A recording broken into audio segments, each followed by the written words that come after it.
dual language program really wants to foster the two languages. They have a real reason to speak the language. For them, language is a problem to solve, and they have to solve it on their own. It is a type of bilingual education that often brings two groups of linguistically different children together.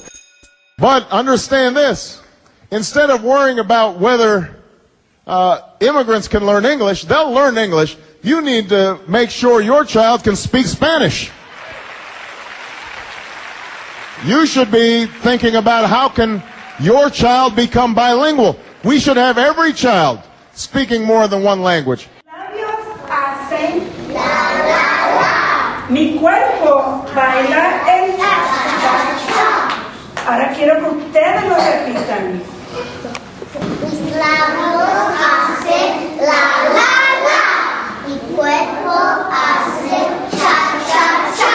Excelente. Our dual language program, we have a dual language program in Spanish, we have one in French. We are a pre-K to 5 school. We have one dual language class per grade, one in kindergarten, one in first, all the way through 5th. The ultimate goal of our dual language program is that children, by the time they reach 5th grade, they are bicultural, biliterate, bilingual.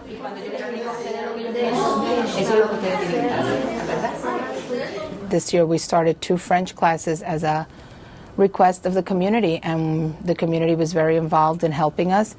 It started off as a grant, a 3-year grant, and after the grant was over, the program was very successful. We started the program about 25 years ago at PS 84 because Spanish was being taught as a subject area 45 minutes, and we found that the students were not leaving bilingual.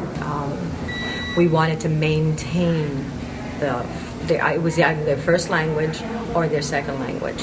Many of them do not speak Spanish at home with the parents, though they have to speak with the grandparents. Out of the 19-20 Hispanic countries throughout the world, I think we have, I would have to say, about a good 10, 11 of them. From Puerto Rico and Dominican Republic. We do have children from Cuba. We have a lot of children from Mexico. We have children from Colombia, Peru, from Spain. Every day he gets to go home and just go and he plays with the children. And each child gets to bring the books home. There is feathers for lunch and plumas para almorzar. And the parents get to choose which language they're able to read it, and some even attempt to read both languages. What do you like about learning Spanish? That my mom is in Spanish class and my dad. Our Spanish parents wanted to learn English, and we have children from Pakistan and we have children from India. They wanted to learn English. So what you will see is, parents that don't speak Spanish learning Spanish, and the parents that speak Spanish that need help for their children English, learning English simultaneously in 2 different rooms.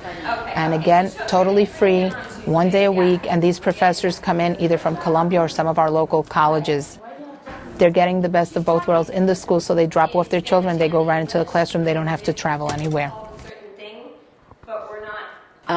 Still, Spanish is the 3rd language most spoken in the world, and definitely here in the United States, if you want to get along, Spanish is a valuable language, even more so than French, I would say.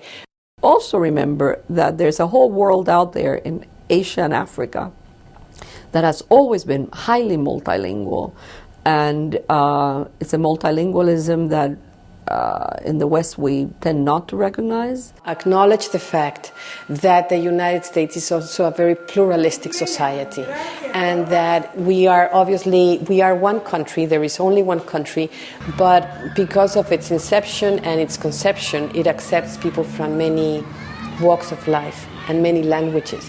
And it is not to the detriment of English that these languages are also spoken. But it's very significant that the European Union, for example, has always talked about Mother Tongue +2, precisely because they don't want their children just to be bilingual. I mean, trilingualism is now important. They understand the need for English, but they also understand the need for other languages.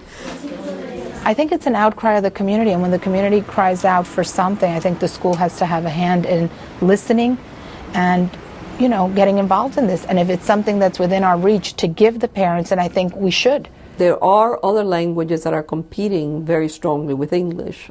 Mandarin Chinese is probably the second one. Spanish, which in this country is a minority language, is a global language that is spreading. So Hindi Urdu is also a very big language that people seem to ignore. So, so there is this emphasis, of course, around the world in making sure that children pick up more than one language. It is the ways in which most countries are choosing to educate their children, because they know that monolingualism is in the 21st century is just not sufficient, that indeed we all have to be bilingual or multilingual.